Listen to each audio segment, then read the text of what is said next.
আসসালামু আলাইকুম। Welcome to my channel Shamima's kitchen. আজকের পর্বে আমি আপনাদেরকে খুব সহজভাবে শাহী ভাপা পিঠা রেসিপি করে দেখাবো।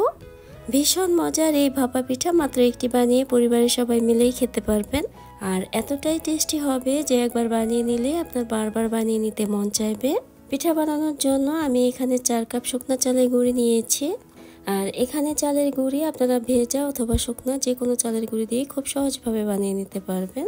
আমি যে পরিমাণে চালের গুঁড়ি নিয়েছি তাতে আমার 2টো ভাপা পিঠা হবে। আর আপনারা এখানে চালের গুঁড়ি চাইলে বাড়িয়ে বা কমিয়ে নিতে পারবেন। এখন দিচ্ছি লবণ স্বাদ মতো, আর দিচ্ছি ঘি 1 টেবিল চামচ। এখানে ঘি দেওয়ার জন্য পিঠা থেকে খুব সুন্দর একটা ঘিয়ের সুঘ্রাণ পাবেন, তাই আপনারাও ঘি দেওয়ার চেষ্টা করবেন। আবার চাইলে ঘি স্কিপ করতে পারবেন, তবে ঘি দিলেই বেশি ভালো হবে। এখন সব কিছু একটু ভালো করে মিশিয়ে নিচ্ছি। আর এখানে হাফ লিটার দুধ আমি ভালো করে জাল করে ঠান্ডা করে নিয়েছি। এখন চালের গুঁড়ার মধ্যে একটু একটু করে দুধ দিব আর ভালো করে মেখে নেব। আর সব দুধ একসাথে দেওয়া যাবে না, এতে করে দুধ বেশি হয়ে যেতে পারে। এমনভাবে মেখে নিতে হবে যেন চালের গুঁড়া আর দুধ মিশে একদম ঝুরঝুরে হয়ে যায়। আর হাফ লিটার দুধ থেকে আমার সামান্য একটু দুধ অবশিষ্ট রয়েছে। আর এভাবে চালের গুঁড়া মুঠ করলে দলা পেকে যাবে, আবার হাত দিয়ে ভেঙে নিলে ঝুরঝুরে হয়ে যাবে। এভাবে মেখে নিতে হবে। আর আমার চালের গুঁড়া মেখে নেওয়া হয়ে গিয়েছে। এখন আমি 20 মিনিট ঢাকনা দিয়ে ঢেকে রেখে দেব। ফিরে এলাম 20 মিনিট পর। এবার একটা স্টিলের স্ট্যানার দিয়ে আমি ছেঁকে নেব। আর আপনারা আপনাদের সুবিধা মতো যে কোনো স্ট্যানারে এভাবে ছেঁকে নিতে পারেন। আর এভাবে ছেঁকে নিতে খুব একটা সময় লাগবে না, দ্রুত হয়ে যাবে। আমার সবগুলো চালের গুঁড়ি ছেঁকে নেওয়া হয়ে গিয়েছে। এখন চলে যাব পরের স্টেপে। এখন এখানে রাইস কুকার থেকে এরকম ছিদ্রযুক্ত একটা ঢাকনা নিয়েছি, আর এটার মধ্যেই আমি ভাপা পিঠাটা বানাবো। এখানে পাতলা নেটের কাপড় নিয়েছি, আর কাপড়টা আমি খুব ভালো করে ধুয়ে নিয়েছি। আর এভাবে কাপড়টা সেট করে নিচ্ছি। এখন এখানে প্রথমে দিচ্ছি চালের গুঁড়ি, আর চালের গুঁড়ি হালকা করে এভাবে সেট করে নিতে হবে। আর খুব চেপে চেপে সেট করার দরকার নেই। এখন দিচ্ছি গুড়ও এভাবে চতুর্দিকে ছড়িয়ে দিতে হবে হালকা হালকা করে। এখানে গুড় আপনারা চাইলে কম বা বেশি করে দিতে পারবেন। আর এখন দিচ্ছি নারকেল কোড়া দেওয়ার চেষ্টা করবেন, এতে করে পিঠাটা আরো বেশি টেস্টি হবে। আর এখন দেব ড্রাই ফ্রুটস। এখানে চেরি, মোরব্বা, কাজু বাদাম, কাঠবাদাম আর কিশমিশ এগুলো আমি নিয়েছি। এখন উপর দিয়ে মোরব্বা দিয়ে দিচ্ছি। এখন দিচ্ছি বাদাম কুচি আর দিচ্ছি কিশমিশ স্বাদ মতো। আর এখানে আপনারা আপনাদের পছন্দ মতো যে কোনো ড্রাই ফ্রুটস দিতে পারবেন স্বাদ মতো। এবার দিচ্ছি চেরি। আর আমার প্রথম লেয়ারটা হয়ে গিয়েছে। এখন দ্বিতীয় লেয়ারের জন্য উপর দিয়ে আবারও চালের গুঁড়ি দিয়ে দিচ্ছি। চালের গুঁড়ি এভাবে আলতো করে চতুর্দিকে ছড়িয়ে দিতে হবে। আর খুব চেপে চেপে সেট করব না, এভাবে হালকা করে সেট করে নিতে হবে। এবার উপর দিয়ে আবারও গুড় দিয়ে দিচ্ছি স্বাদ মতো।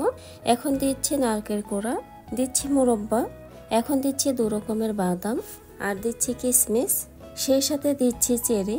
আর চেরি দিলে পিঠাটা দেখতে আরো বেশি আকর্ষণীয় লাগবে। 2টো লেয়ার হয়ে যাওয়ার পর এবার আরো একটু চালের গুঁড়ি দিয়ে দিলাম, আর হালকা গুড় দিয়ে দিব। আর এখানে গুড় খুব বেশি দিব না। এখন সে আগের মতো করেই নারকেল কোড়া আর ড্রাই ফ্রুটসগুলোও দিয়ে দিচ্ছি। আর শেষ পর্যায়ে হয়তো দেখতে পাচ্ছেন পিঠাটা খুবই আকর্ষণীয় লাগছে। এখন নেট কাপড়টা আমি পিঠার উপরে এভাবে ঢেকে দেব। এখন এখানে একটা পাতিলের মধ্যে হাফ পাতিল পানি নিয়েছি। আর এখানে ফয়েল পেপার পাতিলের কিনারে এভাবে রাউন্ড করে দিয়েছি। এতে করে পিঠা পাতিলের উপরে বসিয়ে দিলে ভেতর থেকে কোনো বাষ্প বের হতে পারবে না, আর পিঠাটা খুব সুন্দরভাবে সিদ্ধ হবে। এখন চুলা জ্বালিয়ে দিয়েছি। আর ঢাকনা দিয়ে ঢেকে পানিটাকে এবার বলক তুলে নেব। পানিতে বলক চলে এসেছে, এবার পিঠার পাত্রটা বসিয়ে দিচ্ছি। আর ঢাকনা দিয়ে ঢেকে এবার 15 মিনিট পিঠা সিদ্ধ করে নেব। আর ঢাকনার মুখটাও আমি এভাবে বন্ধ করে দিচ্ছি, এতে করে পিঠাটা খুব ভালোভাবে সিদ্ধ হবে। ফিরে এলাম 15 মিনিট পর। এখন পিঠাটা চেক করে নিচ্ছি ভালোভাবে সিদ্ধ হয়েছে কিনা। যদিও 15 মিনিটে এই পিঠা খুব পারফেক্ট সিদ্ধ হয়ে যায়। তাহলে দেখলেন তো কত সহজভাবে এই ভাপা পিঠা বানিয়ে নেওয়া যায়। এবার পিঠাটা একটা ছুরি দিয়ে আমি আপনাদের একটু কেটে দেখাচ্ছি। আর আপনাদের হয়তো ক্যামেরায় পিঠাটা অনেক ছোট মনে হচ্ছে, আসলে পিঠাটা কিন্তু অনেক বড়, তাই পরিবারের সবাই মিলেই খেতে পারবেন।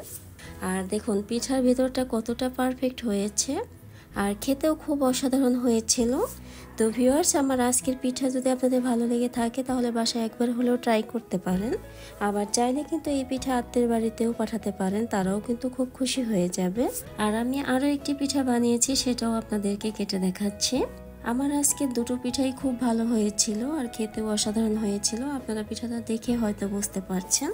তো ভিউয়ার্স, আমার চ্যানেলে যদি নতুন হয়ে থাকেন তাহলে অবশ্যই আমার চ্যানেলটিকে সাবস্ক্রাইব করে দেওয়ার জন্য অনুরোধ রইল। সেই সাথে পাশে থাকা বেল আইকন প্রেস করে রাখবেন পরবর্তী ভিডিও নোটিফিকেশন পাওয়ার জন্য। পরবর্তীতে আবারও কোনো ইউনিক রেসিপি নিয়ে আপনাদের মাঝে খুব দ্রুতই চলে আসবো। আর ভিডিওটি সম্পূর্ণ দেখার জন্য আপনাদের অসংখ্য ধন্যবাদ।